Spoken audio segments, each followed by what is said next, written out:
Yo, what is up? It's your boy Defness45 coming back at you with another MLB DFS DraftKings daily picks from your boy Defness45.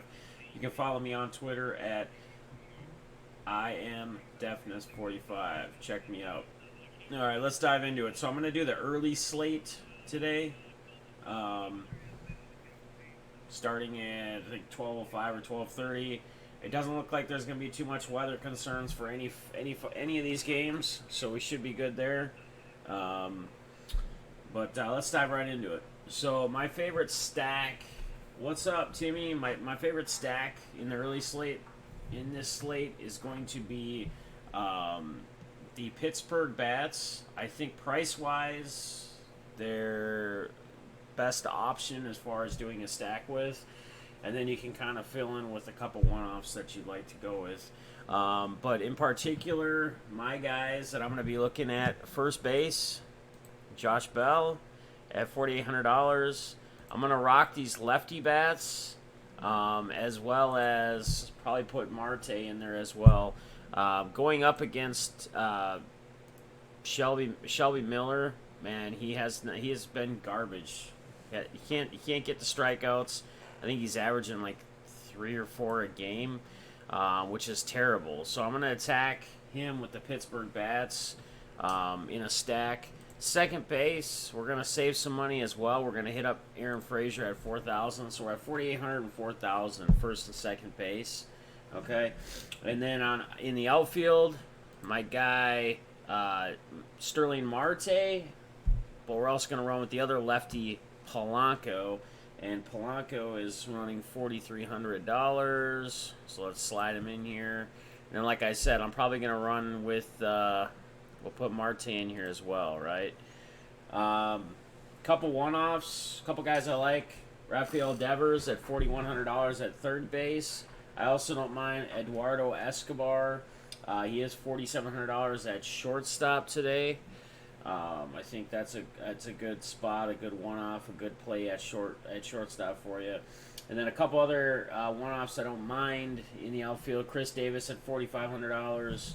A couple of the Texas lefty bats, Gallo or Cho, they're a little expensive.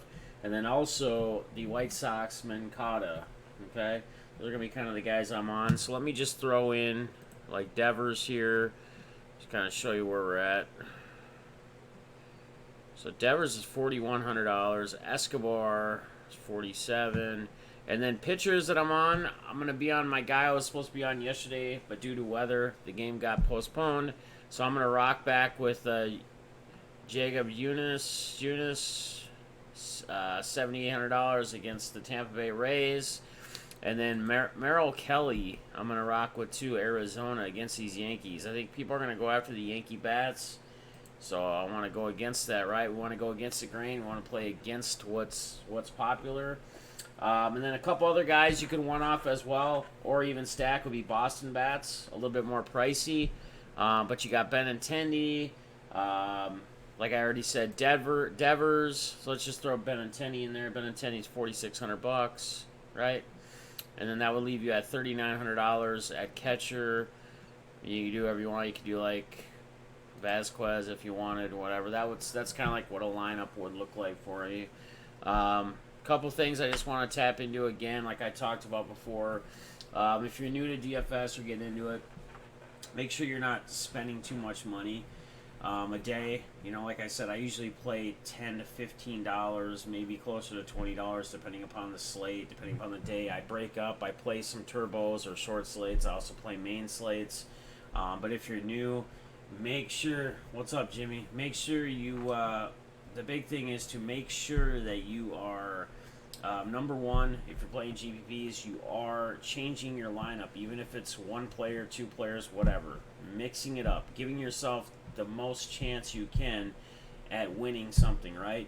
You're not looking for all your lineups to win. I mean, that would be awesome. That would be great. But the reality of it is if you played, say, 10 lineups, 10 $1 GPP entries, you have 10 different lineups, that gives you an opportunity or a chance that at least one of those goes off. And maybe you don't win, maybe you don't get first place, but maybe you get Maybe you win $10 on that one lineup. Well, you play $10, you get 10 back. If you break even in DFS, you're winning, right? I love days where I break even.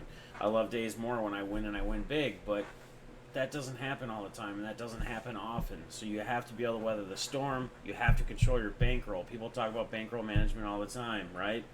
You should be playing 10 to 20% of what your allotted bankroll is a day, right? Putting that into your contest. If you feel confident about playing cash games are great. I talked about my last little stream yesterday. You're looking at your double ups, your 50-50s. Now, those you're not going to win as much money. Let's say you come in first place in that. Let's say there's 100 people in the contest, right?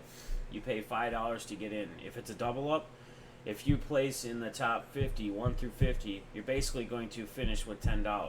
So you double your money. It's $5. You put in $5, right? It's $10. So you can't win $1,000, $10,000, $5,000, what have you.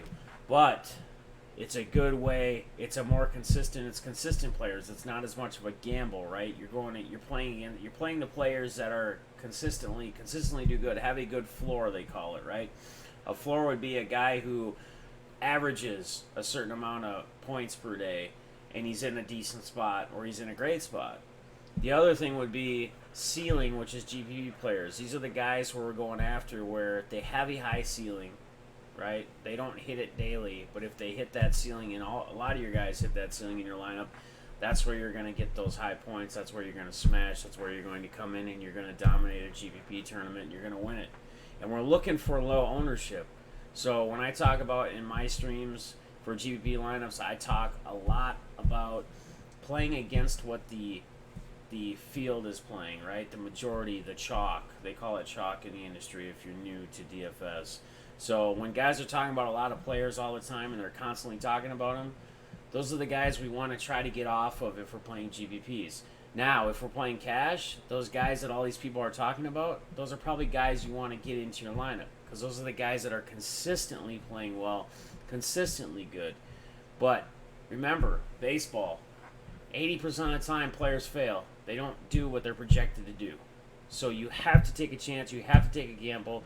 That's why you go after some of these stacks. You stack up a team that's low-owned because that team could get 8-10 runs in one game. And if they do, there's a good chance that your 3 or 4 players in your lineup are going to smash or a good part of that, right?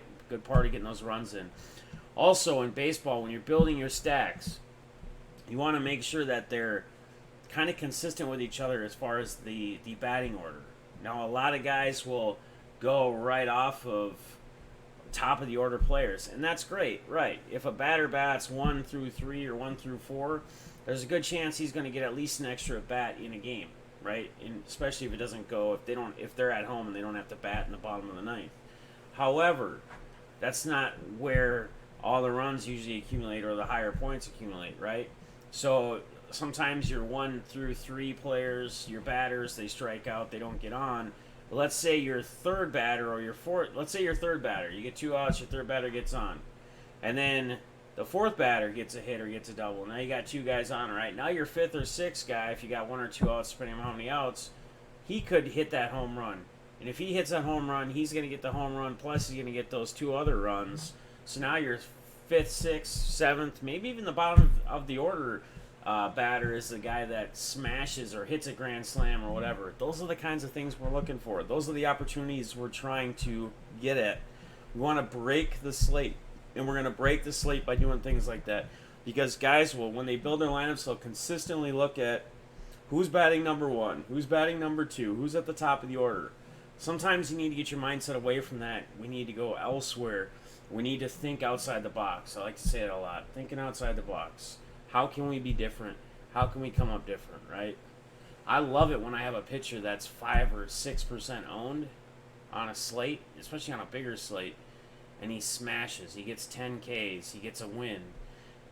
You got yourself so far ahead of the field when you do things like that. And again, there's days where, like, you have a pitcher that's 5 or 6% owned, and he gets you 2 points or 0 points because he gives up 8 runs. It happens. But that's the kind of risk we have to take, right? One of my favorite lines is people that really know me on the DFS side in my chat room with DFS is scared money don't make money, and that's true, and that's true with anything in life. So, just a couple things I want to touch on and talk about. I'll continue to give you my little pointers, my little tidbits. I'll probably make a separate video of guys who are looking to get into DFS, ways to look at kind of some strategies, some little hints and tips to help you as you go along. That's what I'm here for. I do have a chat room in my Twitter. We do discuss. It's been a little dead since football ended. Baseball, it's been hard for me because it's my busy time with work right now. It's busy season, but when football season gets back in, for sure we'll have that room steady going again, talking a lot of different strategies, giving different ideas, what people think and what they like. So, with that being said, I want to wish you guys all good luck. Anyone who's playing. Shout out to my boys who are in the chat room early today. I didn't think anybody would be in here because I'm filming this. I figured guys would watch it when they got a chance before the slate starts. So appreciate you, Jimmy. Shout out to Tim. If you don't know these boys already, give them a shout out. Subscribe to their channels. Show them some love. And as well, for me, like, subscribe. I would appreciate it. And I'll be back hopefully tomorrow with another MLB DFS pick. With that being said, I'm your boy Defness45, and I'm out. Peace.